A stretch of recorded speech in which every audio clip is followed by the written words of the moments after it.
किसी को देखा ऐसा? जब तक श्रीमती सोनिया गांधी स्विच नहीं डालती थी तब तक इस देश में मनमोहन सिंह बोलते भी नहीं थे। पाकिस्तान की सेना आती थी और हिंदुस्तान के सैनिकों का सर काट के चली जाती थी और भारत की सरकार टुकुर टुकुर ताकती थी। लेकिन मोदी ने कहा ये भारत है, ये दुनिया में दहाड़ने वाला भारत है। अब यदि पाकिस्तान के तरफ से एक चुटपुटिया बम भी फेंके, हिंदुस्तान के तरफ से तोप का गोला फेंकना शुरू कर दो। आज पाकिस्तान ठंडा हो गया और यहाँ भी कुछ लोगों को ठंडा करने की जरूरत है। समझ में ना? यहाँ भी कुछ लोग को लगता है कि हमारे बाप का राज है। एकदम कान खोल के सुन लो मेरे साथियों, अभी 1.5 साल तक डबल इंजन की सरकार चलेगी और यहाँ जो 3 तरह के माफिया है, चाहे वो बालू माफिया हो, शराब माफिया हो, जमीन माफिया हो, या तो इसको सासाराम देहरी के जेल में बंद करूंगा और नहीं तो बिहार छोड़ने के लिए मजबूर कर दूंगा साथियों। या तो सम्राट चौधरी को राजनीति से हटा दो, नहीं तो बिहार के अपराधी एकदम बिहार छोड़ना होगा। एकदम स्पष्ट कर देना चाहता हूं, कोई तुमको बचा नहीं सकता है। और ये जो लालटेन वाले लोग सोचते हैं कि गुंडागर्दी करके हम बिहार के लोगों को लूटने का काम करेंगे, अभी तारकिशोर जी बता रहे थे, लोगों में भ्रम फैलाया जाता है साथियों। मैं तो लालू यादव से पूछना चाहता हूं, 15 साल राज किया आपने, एक व्यक्ति को आरक्षण दिया हो, एक वर्ग को आरक्षण दिया हो, नाम बताओ। 1990 से लेकर 2005 तक ना पिछड़े को, ना भी पिछड़े को, ना दलित को, किसी को आरक्षण नहीं दिया। बिहार में एक ही काम आपने किया लालू जी, वो है गुंडा पैदा आपने किया, अपराधी पैदा आपने किया, कोई दूसरा पैदा नहीं किया। इसलिए एकदम स्पष्ट रहिए। और कुछ लोग सनातन को चिढ़ाने का काम कर रहे हैं। लालू प्रसाद जी राहुल गांधी को बुलाकर सावन के महीने में मटन बनाना और मटन खिलाने का काम कर रहे हैं। ऐसा सावन में होता है? हम लोग सावन में खाते हैं। और बेटा तो और सुभान अल्लाह है, कहता था गरीब का बेटा है, और गरीब के बेटा है तो मछली खा रहा है हेलीकॉप्टर में। अब बताइए, नवरात्रा में मछली खाया, ऐसा शरीर में घुसा कि बेचारा व्हील चेयर पे चल रहा है। कि 34 वर्ष का नौजवान व्हील चेयर पे चलता है कोई? ये भगवान का श्राप है साथियों। 34 वर्ष का नौजवान व्हील चेयर पर चले, इससे बड़ा दुर्भाग्य क्या होगा? ये मछलियां जाकर कटवा जो है ना पेट में अटक गया है, समझिए ना। ये सब इलाज करके मछली का कांटा भी निकाल दूंगा। और अब हेलीकॉप्टर वाला मोदी जी ने कहा है ना, अरे ये जो चोर लोग होते हैं ना, ये सीना जोरी करते हैं।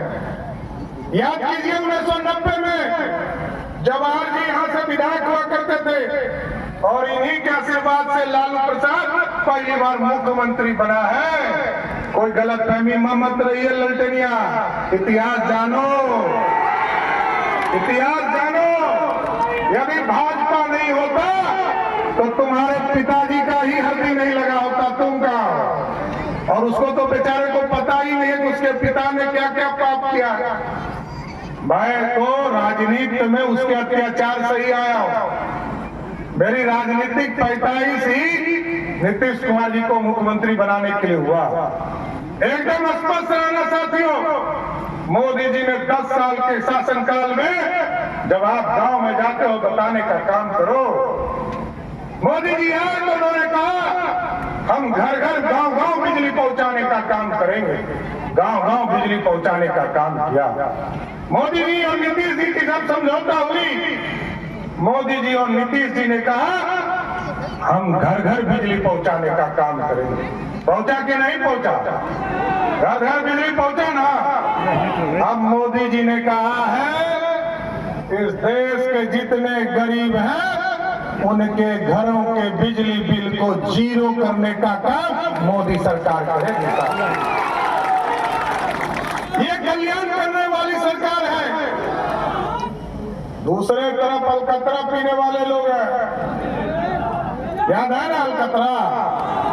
दूसरा लोग चारा खाने वाला है। और ये जो कांग्रेसिया पार्टी आया है कि कभी 2G खाया, कभी 3G खाया, और कुछ लोगों के लिए जीजा जी भी थे वहां, समझ गया ना। इसलिए कांग्रेस से पूरा हिसाब लेना है साथियों। और बिहार की जनता, मैं तो लघु समाज से आता हूं साथियों, और लघु समाज वही जाना चाहिए। हमारे प्रभु जिस तरह टेंट में आज 42 डिग्री की सेल्सियस में बैठे हैं, इसी तरह प्रभु श्री राम 450 वर्षों तक इसी तरह टेंट में बैठे रहे, कोई देखने वाला नहीं था।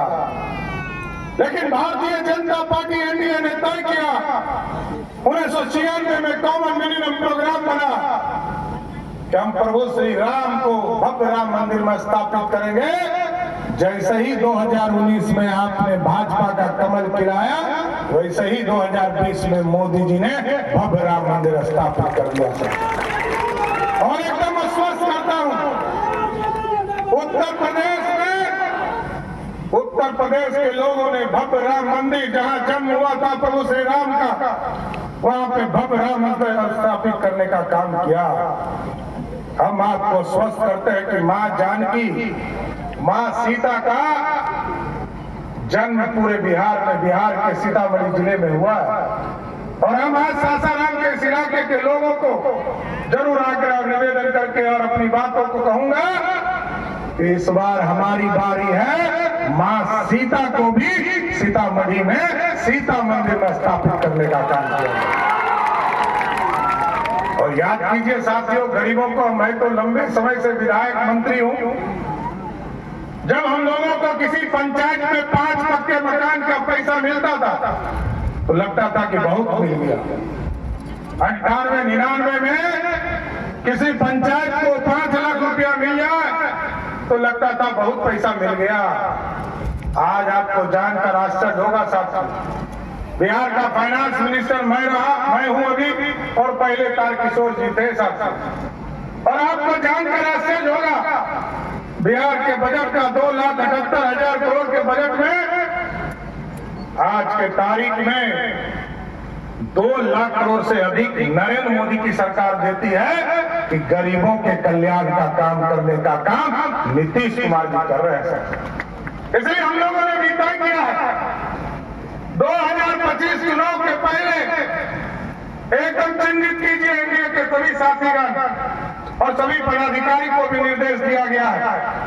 देश में यशस्वी प्रधानमंत्री नरेंद्र मोदी जी ने 4 करोड़ 21 लाख गरीबों को पक्का मकान दिया है, और इस बार 55 लाख लोगों को बिहार में मिला है। हम लोगों ने भी तय किया है 2025 के चुनाव के पहले बिहार में जितने झोपड़ी वाले घर हैं, जितने गरीब हैं, सबको पक्का मकान देकर ही हम लोग चुनाव में आने का काम करेंगे। साथियों, लोगों को गुमराह करने का प्रयास करता है लोग कहते हैं कि सबसे ज्यादा रोजगार हमने दिया, लेकिन लालू जी के बच्चे ये कभी नहीं पूछते हैं कि लालू जी ने 15 साल में क्या किया, क्योंकि बेचारे को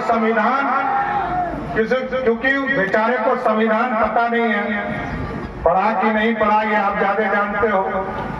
लेकिन साथियों, आप सोचो, लालू यादव जी के लिए आरक्षण का मतलब क्या है?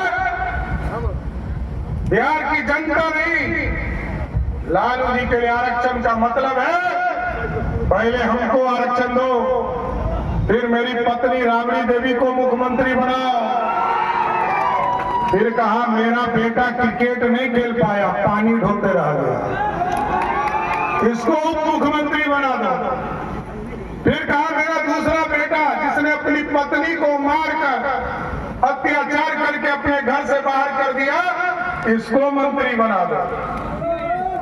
आजकल एगो टूरिस्ट बेटी आई है। जब लालू जी का जंगल राज था ना साथियों, तो लालू जी, बिहार के लोग तो पलायन कर ही रहे थे, लालू जी का बेटा बेटी भी बिहार छोड़कर भाग गया था। जैसा ही मोदी और नीतीश ने बिहार को सुधारा, अब बेटी सिंगापुर छोड़कर सीधे छपरा में लॉन्च कर गई कि हमको वोट दो और एमपी बना दो। अभी हत्या करवा दिया उसने। अभी लालू जी के परिवार के लोगों ने हत्या करवा दिया। और एकदम स्पष्ट है साथियों, पूरे बिहार के चुनाव को देखिए, कहीं कोई हत्या नहीं हुई, लेकिन लालू जी के गुंडागर्दी, अभी उसका इलाज हो रहा है सबका। सारे उनके बॉडीगार्ड जो है, दिया गया है लालू जी को सुरक्षा के, दिया गया है राबड़ी देवी को सुरक्षा के, और घूम रहा है उसके बेटा बेटी के साथ। तो उस पर कार्रवाई होगा ना। तो इसलिए साथियों हम आग्रह करेंगे, निवेदन करेंगे, एक मजबूत सरकार चाहिए और एक सीट चाहिए। यहाँ बिहार में 40 की 40 सीट जिताना है और यहाँ से शिवेश राम जी को जिताना है। और शिवेश जी जीतेंगे साथियों, मजबूत सरकार बनेगी। और मजबूत सरकार तब बनेगी, आप सोचिए, इस देश में अभी जब यूक्रेन और रशिया का लड़ाई हो रहा था, भारत के बच्चे वहां फंस गए थे। मोदी जी को भारत के बच्चे फोन कर रहे थे। भारत के बच्चों को मोदी जी ने कहा, आप इंतजार करो, 48 घंटे के लिए युद्ध रुकवाता हूं। मोदी जी ने फोन किया पुतिन जी को और कहा युद्ध रोको। युद्ध रुक गया। और युद्ध जब रुक गया तो यूक्रेन के प्रधानमंत्री ने कहा कि मोदी जी युद्ध तो रुक गए, भारत के बच्चे को पहचानेंगे कैसे? मोदी जी ने कहा, जिस भारत के बच्चे के पास भारत का तिरंगा होगा वही भारत का बच्चा होगा। यह है भारत की ताकत दुनिया में। साथ आज दुनिया में डंका बज रहा, दुनिया में डंका बज रहा है। अभी बिहार में बहुत काम बाकी है, इसलिए आप लोगों की ताकत की जरूरत है। तो आप लोग ताकत दीजिएगा ना, कि गड़बड़ कीजिएगा? एकदम स्पष्ट रहिए। जो व्यक्ति शिवेश राम जी को वोट नहीं दे रहा है, समझिएगा सम्राट चौधरी का विरोध कर रहा है। इसलिए आपसे आग्रह करूंगा, तो दोनों हाथ उठाइए और शिवेश जी को जिताइएगा ना।